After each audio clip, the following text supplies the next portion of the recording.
Hey guys, welcome back to our channel. It's me, AK Gamer.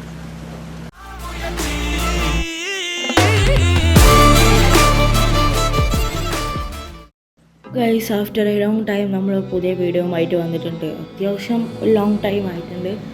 അപ്പോൾ നമ്മൾ ഇപ്രാവശ്യം അതേപോലെ തന്നെ നമ്മൾ കാർ ഗെയിംസാണ് നമ്മൾ ട്രൈ ചെയ്യാൻ പോകുന്നത്. അപ്പോൾ വെറും കാർ ഗെയിംസ് അല്ല, ഡ്രിഫ്റ്റിംഗ് ഗെയിംസാണ്. അപ്പോൾ നമ്മളിന്ന് നേരെ വീഡിയോയിലോട്ട് കാണാം. ഓക്കെ, നമ്മളിവിടെ ഒന്നാമത്തെ ലിസ്റ്റിലെ ഗെയിമാണ് കാർ ഡ്രിഫ്റ്റ്. ഇത് ഫോക്കസ്ഡ് ഡ്രിഫ്റ്റിംഗ് ഗെയിമാണ്.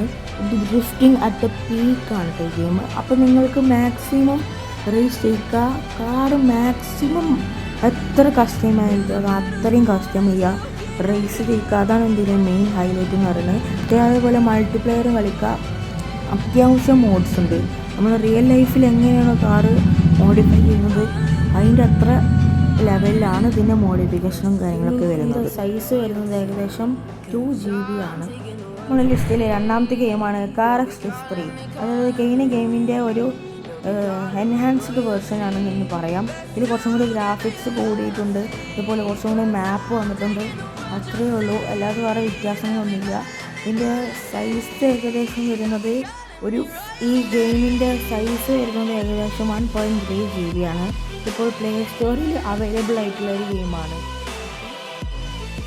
നമ്മുടെ ലിസ്റ്റിലെ മൂന്നാമത്തെ ഗെയിമാണ് FR Legends. ഡ്രിഫ്റ്റ് ഗെയിംസിനെ അനലൈസ് നോക്കുമ്പോൾ ഇതിൽ സൈസ് കുറവാണ്, ലോ ഇൻഡൽ ഡിവൈസിൽ സപ്പോർട്ടാവും.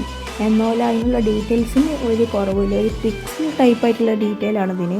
ഇതിൽ ഓഫ്ലൈൻ ആയിട്ടും മൾട്ടിപ്ലെയർ ആയിട്ടും കളിക്കാവുന്നതാണ്. ഇതിൽ ഇഷ്ടം പോലെ മാപ്സ് ഉണ്ട്. പിന്നെ സൈസ് വരുന്നത് 119 MB ആണ്. അപ്പോൾ നിങ്ങൾക്ക് ഏത് ലോ ഇൻഡൽ ഡിവൈസിലും കളിക്കാൻ പറ്റിയൊരു ഗെയിം കൂടിയാണത്. ഇത്രയൊക്കെയുള്ള ഇന്നത്തെ വീഡിയോ. അപ്പോൾ എല്ലാവർക്കും ഇഷ്ടപ്പെട്ട ലൈക്ക് ചെയ്യാനും സബ്സ്ക്രൈബ് ചെയ്യാനും മറക്കരുത്. അപ്പോൾ ഇനിയും പുതിയ വീഡിയോ ആയിട്ട് കാണുന്നവരെ it's me AK Gamer signing out.